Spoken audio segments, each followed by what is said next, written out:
Hey everybody, it's Riker Rider, and welcome back to Let's Play The Legend of Dragoon. Today we are going to take on Lloyd for the first time for the last time. Well, maybe not the first time, but I don't think that fight against Lloyd in Disc 1 counts. Because Lloyd is non-elemental, I have taken Dart off of Heat Blade. I've given him Bandit's Ring in this fight because Lloyd can evade attacks just like in the first battle you fought with him, but it's based on the character's speed. The slower your speed, the more likely he will be to evade your attacks, and just the more turns he'll get in general, so it's important that the team you use be very fast. Rose with Dancer's Shoes, Physical Ring. She might have issues surviving Lloyd's physical attack. I've geared this party towards surviving as many magic attacks, since even with a party this fast, it is still entirely possible for him to get 2 consecutive actions. Another reason why I'm using this party instead of Al, besides magic defense, is that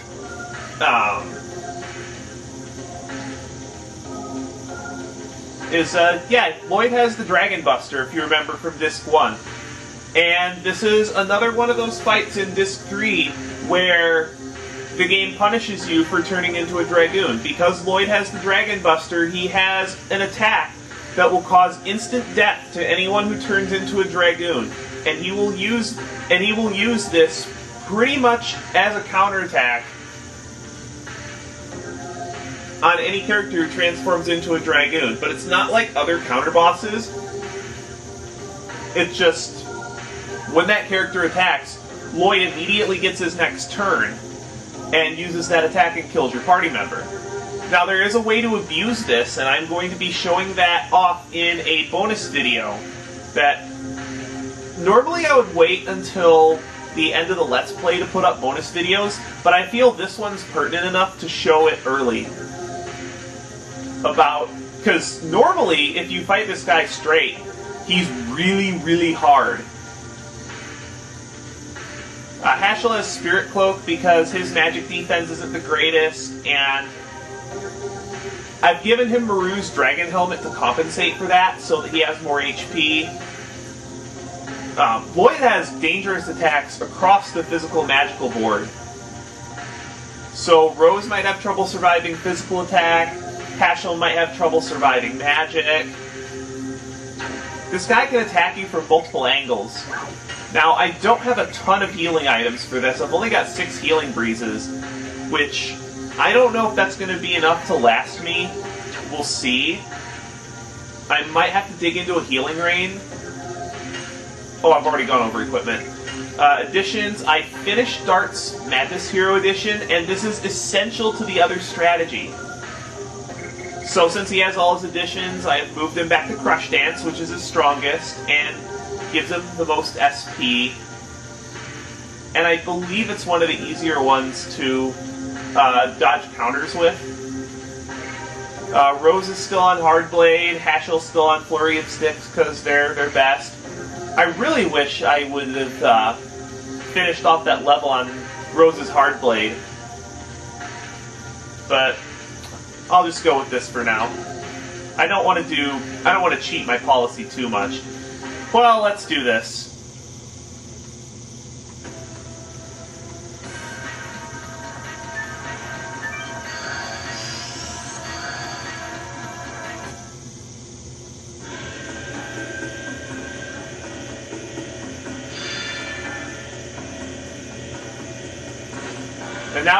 And now Lloyd has the Moon Mirror, meaning that he has all 3 Divine Moon objects.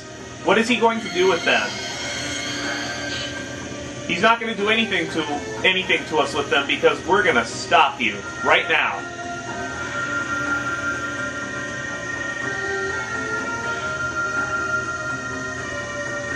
You're still talking about Emperor Diaz.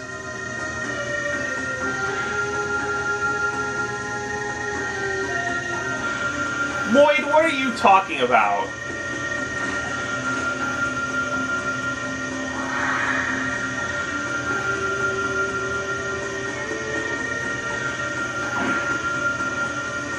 Okay. Yeah, I guess we can finish up. But if he started releasing the power of the 3 divine moon objects, then what's stopping the 108 species from being released anyway? And what is the 108 species? That's going to be explained at the end of the disc.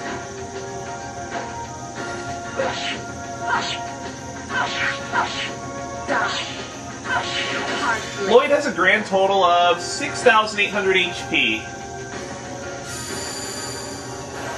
And he has a lot of really cool looking attacks, like, I think this is one of them. Yeah, this is probably his most dangerous magic attack. It's non-elemental, does a ton of damage to your entire party. He's got regular magic attacks too, but this is his most dangerous.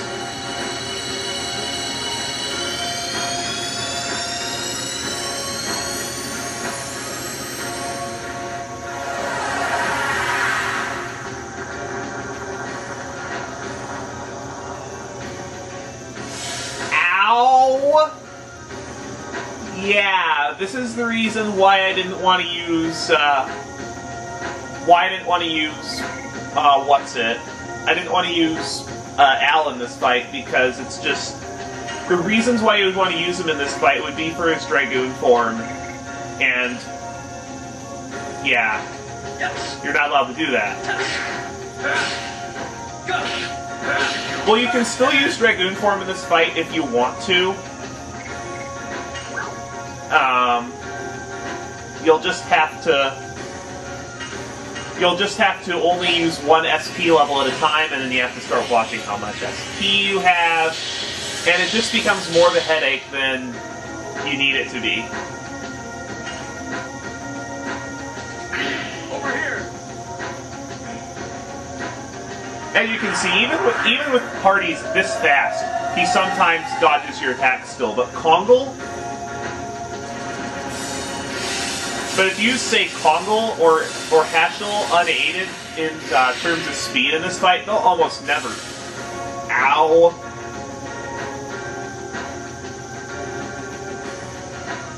Yeah.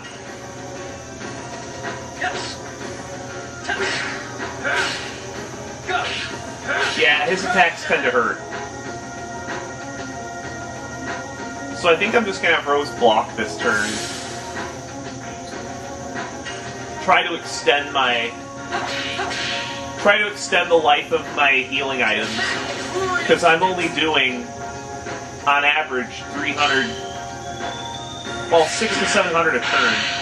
This is his physical attack.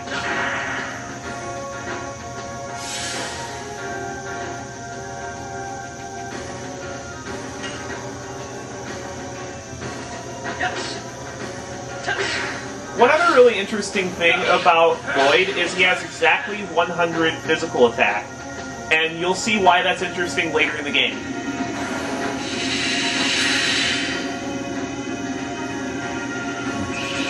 Now, if I remember, this attack's powerful too. Now, this is one fight that I would definitely not be ashamed in using your healing reins for.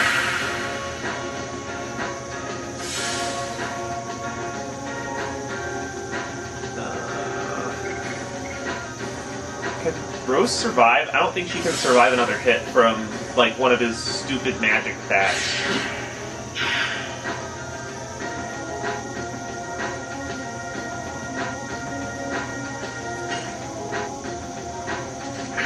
If you want your healing breezes to last here,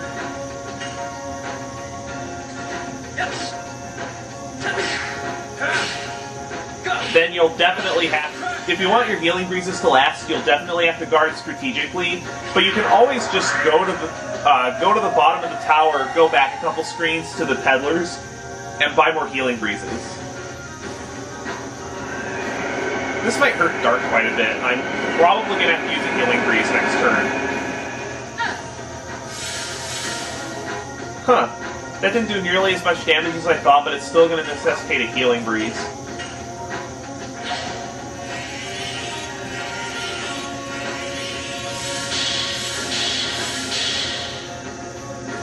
even though this guy has more damage potential than Grandjewel, I still think that the Grandjewel fight is harder than this. Simply because of just how much more Grandjewel restricts what you can do. Like, if you only have one SP level, you can actually go Dragoon and use, like, Final Burst on this guy if you want. And it won't affect your damage because he doesn't have a Dragon Block stat.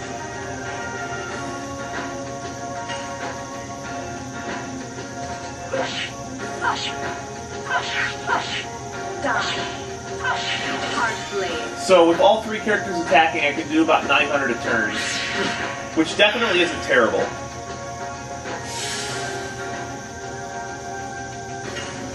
Okay, good, he's in the yellow. I'm in good shape.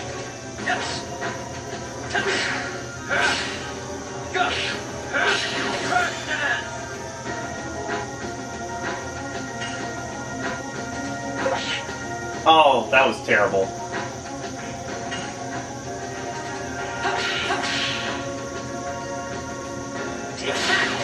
Now, I will keep a save here if you guys, like, want to really see what happens if you try to use Konkel in this fight.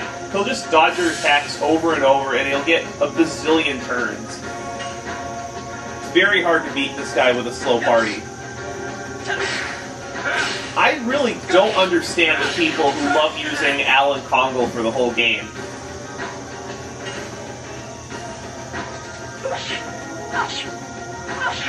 I mean, I see where they're coming from, because a lot of the bosses later in the game do have weak physical attacks. Or not weak, or they're weak to physical attacks, as opposed to magic.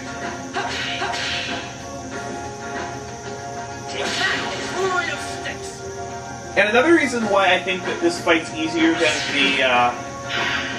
than the Grandjewel fight is because he doesn't really his physical defense is much lower than his magic defense, unlike, say, Grandjewel, whose magic defense, or physical defense, is just through the roof. Like, the bosses that were tough to beat before this had both high physical and magical defense. There's actually a chink in this guy's armor, which is another reason why I'm not using magic, and just magic isn't very effective on this guy because he's wingly. Okay, who are you throwing this one at?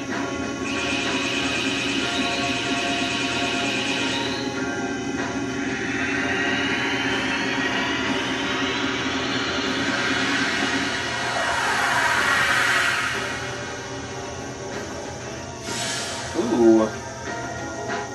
I think it's Healing Fog time. Some of the alternate perspectives you can get from pressing L2 and R2 are interesting. Like, I think the one from underneath the characters is a really interesting perspective. And I am really glad I did that.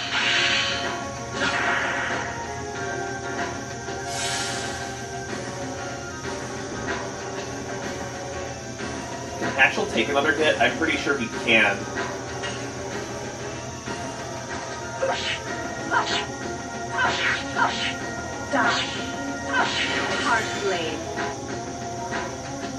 At least he's not using his dangerous attacks that much.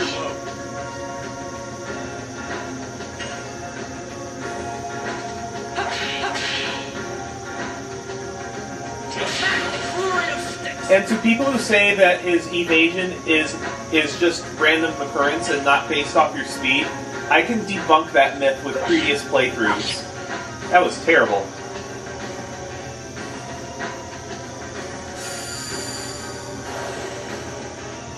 Ugh. This again.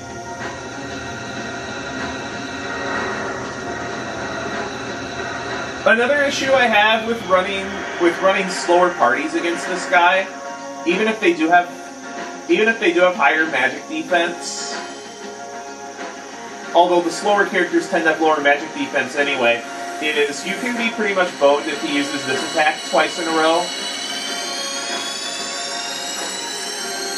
Because I don't think I don't think without a very specific accessory setup that anybody can survive 2 of these in a row at the level you're expected to be at for this fight. And thank you, Spirit Cloak.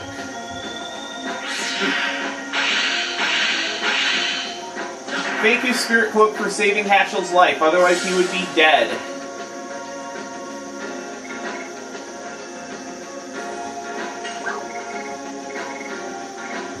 Ah, Healing Breeze time.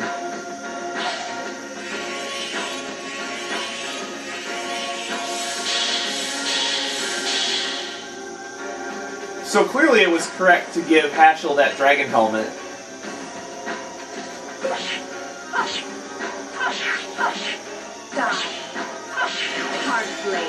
He would have been dead a number of times over. Well, we got him. But now what?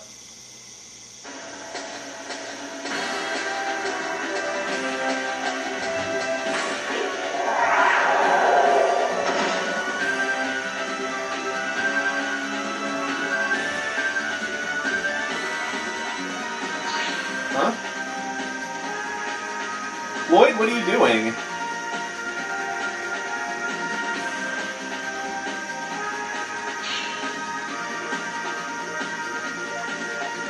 Well, he's got nowhere left to run, and we beat him in combat. You get so dark, you gonna kill him?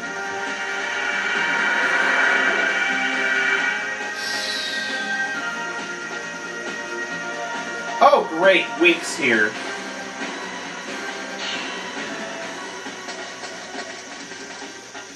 Wink, seriously?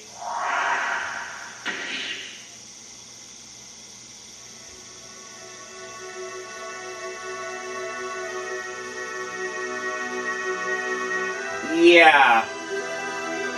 Who didn't think this was going to be a plot device?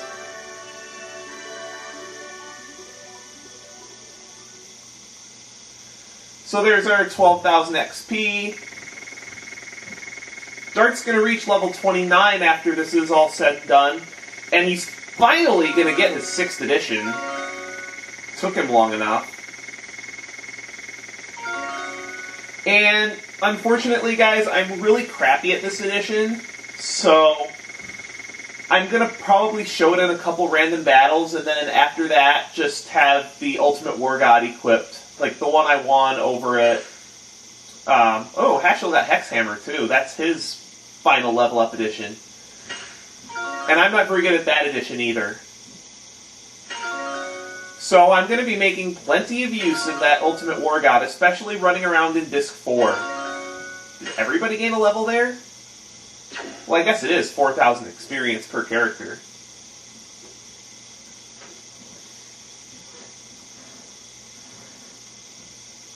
And what I don't understand is how Wink knew to come here.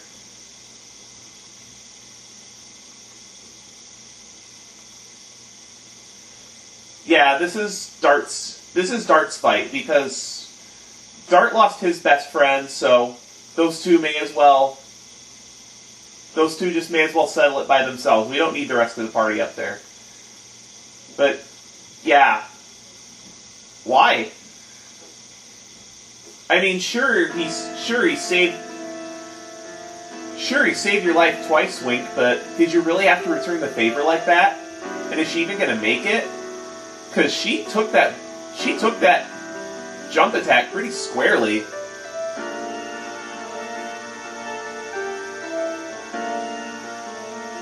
And that too.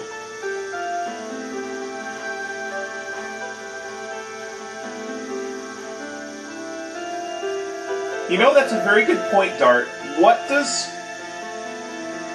Oh, great. So Shauna's gone now?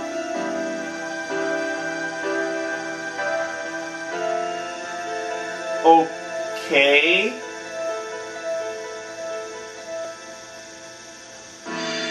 Hey, Lloyd, would you mind answering a few questions about this Emperor Diaz?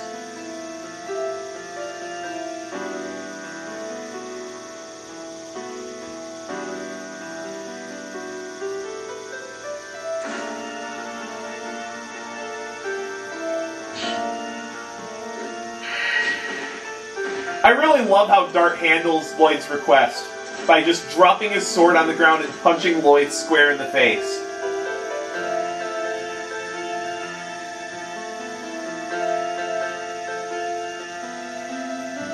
And I really like how he handles it here, too. That he's actually going to make Lloyd see his own utopia through. Well, quote-unquote utopia. You'll see what I mean later.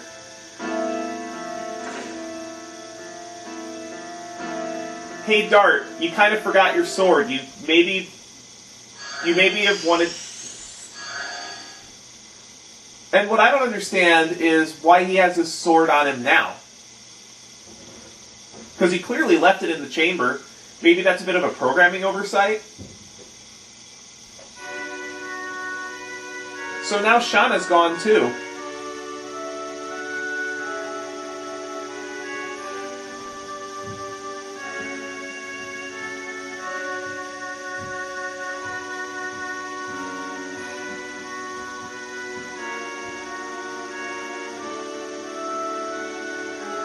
So now we have all 3 Divine Moon objects for ourselves, but we need to take them to this Emperor Diaz.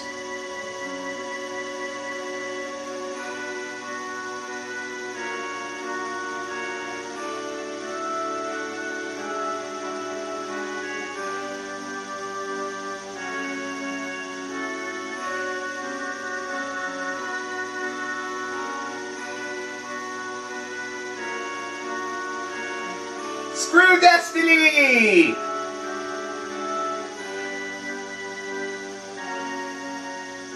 Well, true, she is a Dragoon before she is a Sacred Sister of Milsiso.